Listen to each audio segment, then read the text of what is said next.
Hi, Rachel. Hey, Marcela, I'm so glad to be back, and I am so excited about today's interview.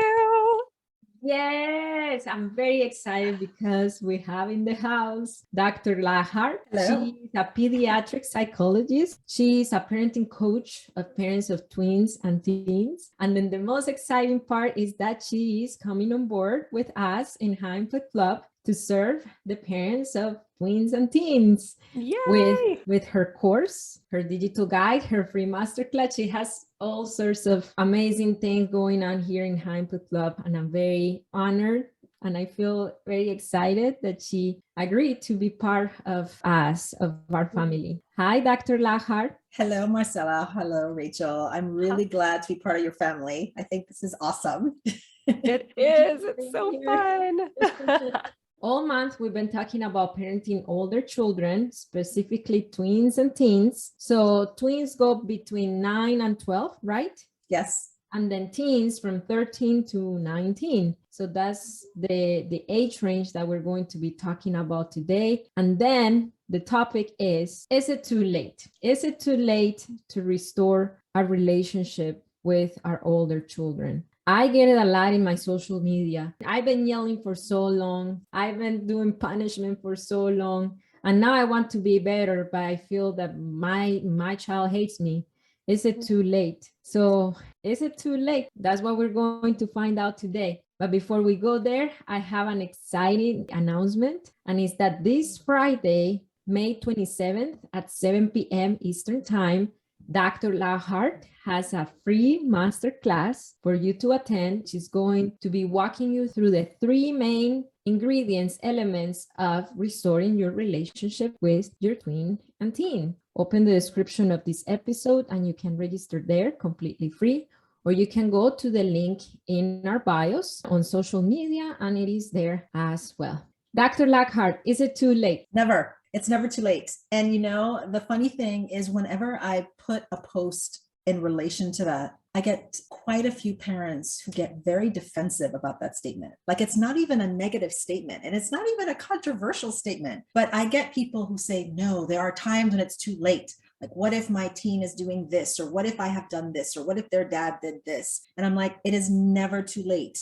As a pediatric psychologist, as a therapist to teens and tweens, which is one of my favorite groups to work with, they say that exact same thing. Like I'll meet with their parent on one session and the parent will say all these horrible things about their relationship. My teen hates me and they don't want me in their life and they're always rolling their eyes. And then I'll meet with the teen and they're like, I don't know why my mom hates me so much. I really love her. I don't know why she's always misinterpreting. I feel so misunderstood, basically. The view that the parent often has of their teen, even when they have an attitude, is not what they're trying to show. So then when the parent has like washed their hands of them and think that, well, let's just wait till you're 18 and move out, and they just think it's too late. I'm like, it's not. Like they desire this connection. They just don't always know how to do it. And I think that's the hard thing to see. The person in front of you who you adore and love that's treating you like crap, that's not their intention. And it's so hard to grasp that because it looks like it when you're talking to them, when you're interacting with them. I do not feel like it's ever too late, because even when I work with adults in parent coaching or therapy, they say the same thing. Like they're like, oh, I wish that I could reconcile with my parent. So like even as an adult child, they still want that relationship. So definitely it's not too late when you have a teenager. I'm just imagining, what about if my mom and my parents would have changed their ways when I was 12, 13, 17? It would have changed the game for me so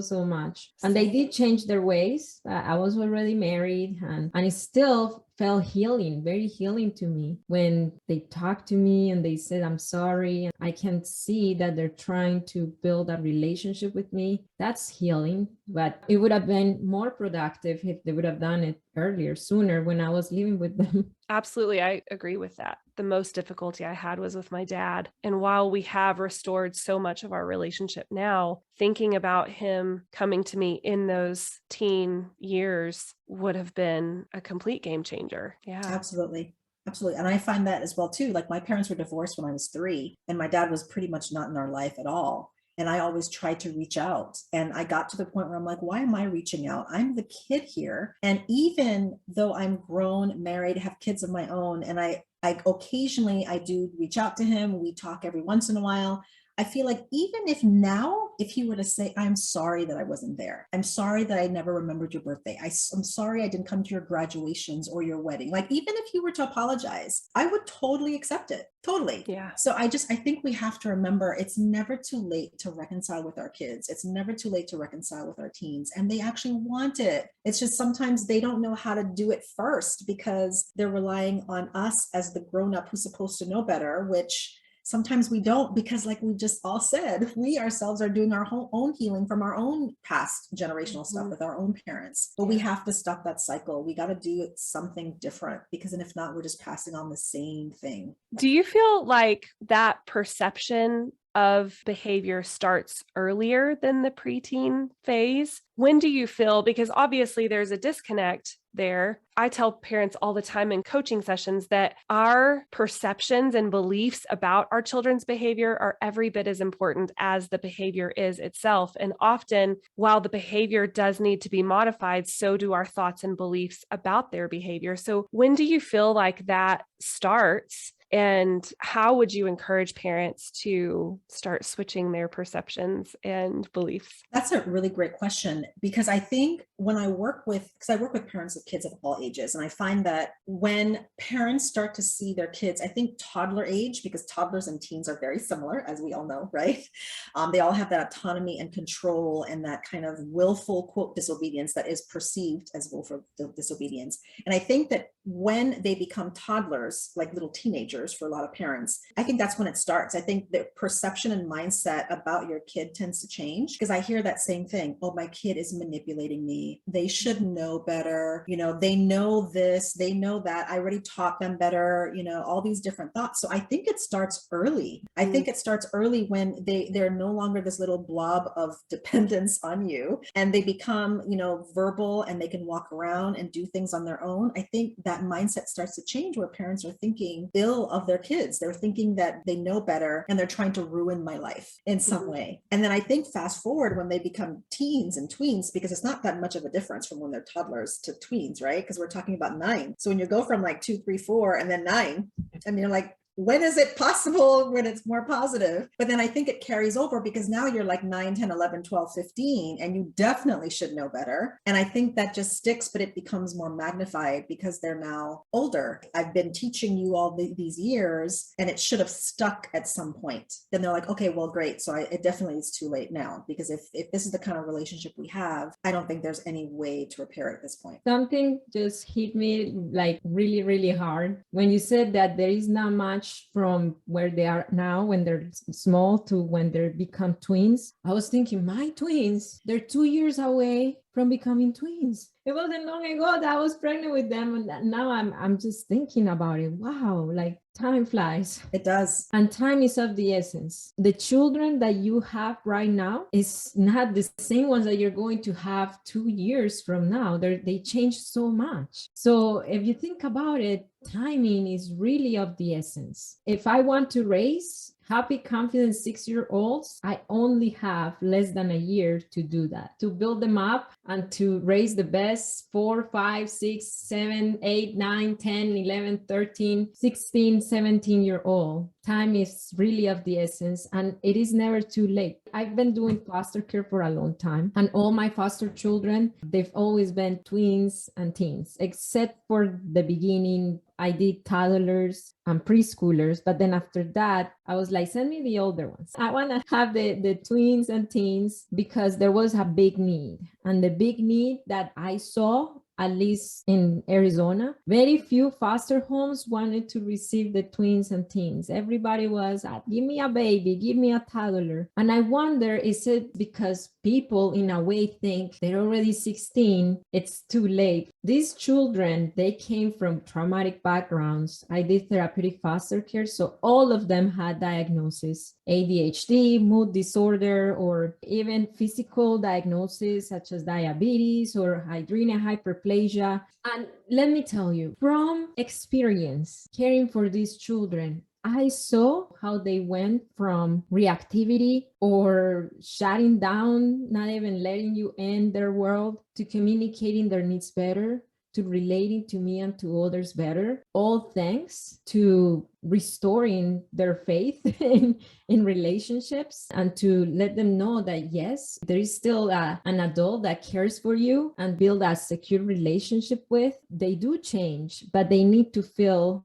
safe to change. My question is, where do people get stuck? Is it that they don't even want to try to restore the relationship, or is it that they've tried and they just get hit with a big brick wall and then they give up? Where do you think they get stuck? Well, I think that they're trying in the wrong way because they don't understand. You can't attend all these summits, parenting summits, and read all these blogs and listen to all these podcasts and do all these strategies if you don't understand why they're even doing it in the first place. So that's why I take so much time in my parent coaching, in my courses, in my talks to understand why. Because if you don't understand the theory, the scientific reason, the brain as to why your teen is behaving and acting and interacting with you in the way that they are, then you're not going to know which strategy works best. You're just going to be making it up and winging it. So yeah, I think a lot of parents are trying a lot of stuff, but they're addressing the wrong thing, and they don't even understand the teen in front of them. And one of the biggest needs teens have and tweens have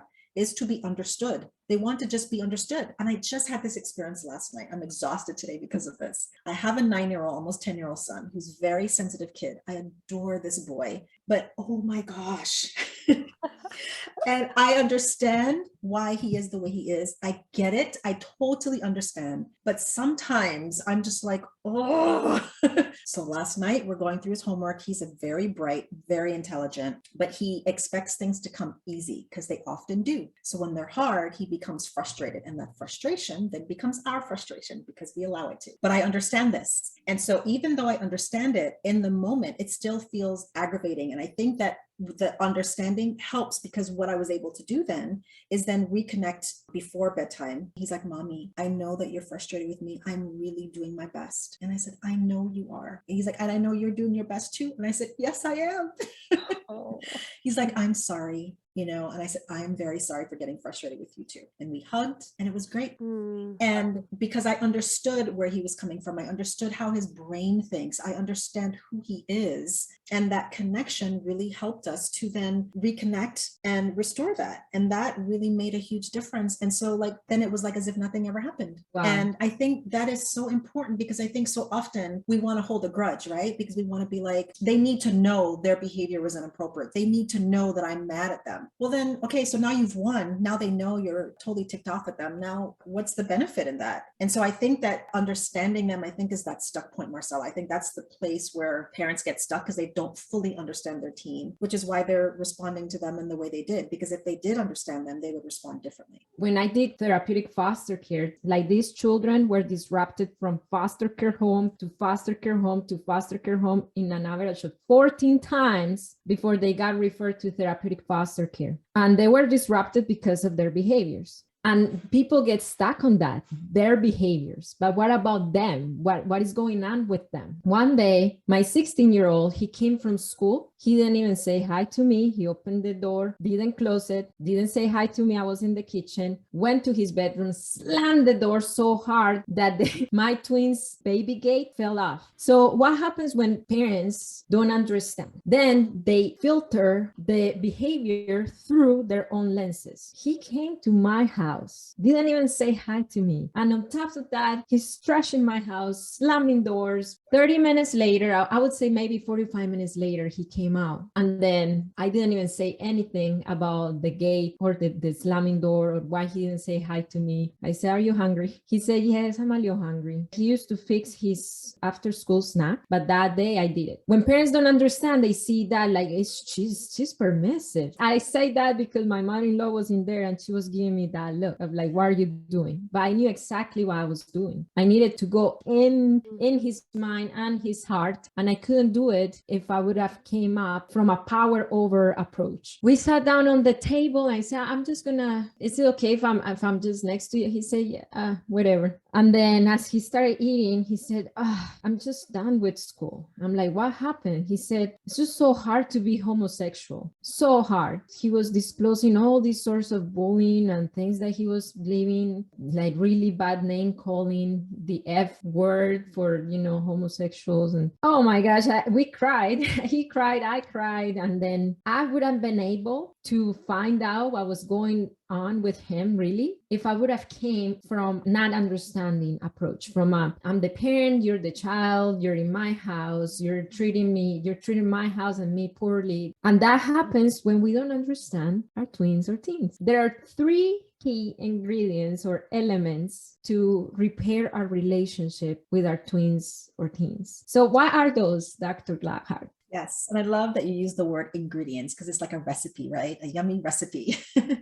And I think it's important because it's like with baking, it has to be done well and correctly in order for you to get the results that you want, so that you're not just making up stuff as you go along. So I see 3 key ingredients. The first one is the thing that we mentioned and that Marcela, you said so beautifully in your story. And what I did with my son is understanding your teen. That's the first part, is really understanding how they work, what their brains are doing, what their bodies are doing, why they do what they do, just understanding them from a neurological, neuropsychological, biological even perspective to understand why are they acting this way. Even if it doesn't make sense to you, it's just understanding them. I think that's the first step. The second thing is to restore the relationship, because many times people think it's too late because their relationship is in shambles. Because once you understand what's missing, once you understand that, school is hard, or that, I'm trying my best, once you understand what's really going on, then you can restore that. You can repair that and get connected in a way where they do feel understood and there's a connection there. And then the third thing is then building them up for success. And it's not just building up for the kind of success that you have in your mind, like, well, I never got to go to school, so they're going to go to school and they're going to get a big degree,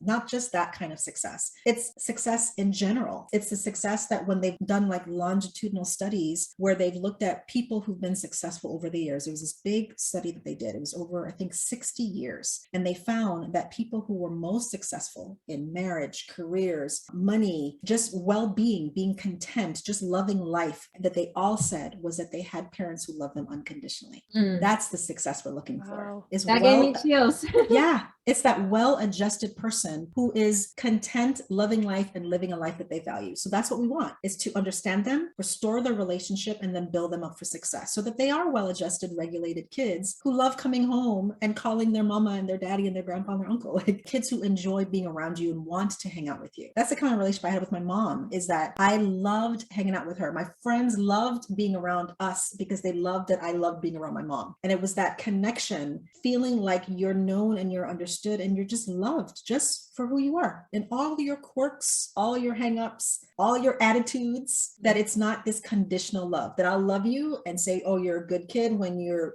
making me look like a good parent, but, I'm going to poo-poo on you when you make me look bad and you're embarrassing me in public. No, it's not about that. So I think that's what it is. Understanding, restoring, and then building them up. I'm sure we have cycle breakers listening to us right now saying, okay, I need that recipe. I need those ingredients. So where can they get those ingredients? Yes, well, they're in luck because I have a free webinar masterclass this week, Friday, talking just about that, where they're going to get all of that information so that they know exactly what that looks like and what they can do to start discovering how to better understand their teen and how to restore that and what they need to do to start moving towards that direction. Again, if you want to register, it's free. Seating is limited, so make sure that you sign up before all the seats are taken. Follow Dr. Lockhart on Instagram, on TikTok, dr.annlouise.lockhart. So I would love to hear what your main takeaways were, Marcela and Dr. Annlouise. Would you share your takeaway as well after Marcela's done? My main takeaway is that it's never too late. I don't have a doubt that we love our children and we want a relationship with them. And the good news that I got from Dr. Lockhart is that they want that relationship as much as we want it, even if it doesn't look like it. For me, my takeaway and the thing that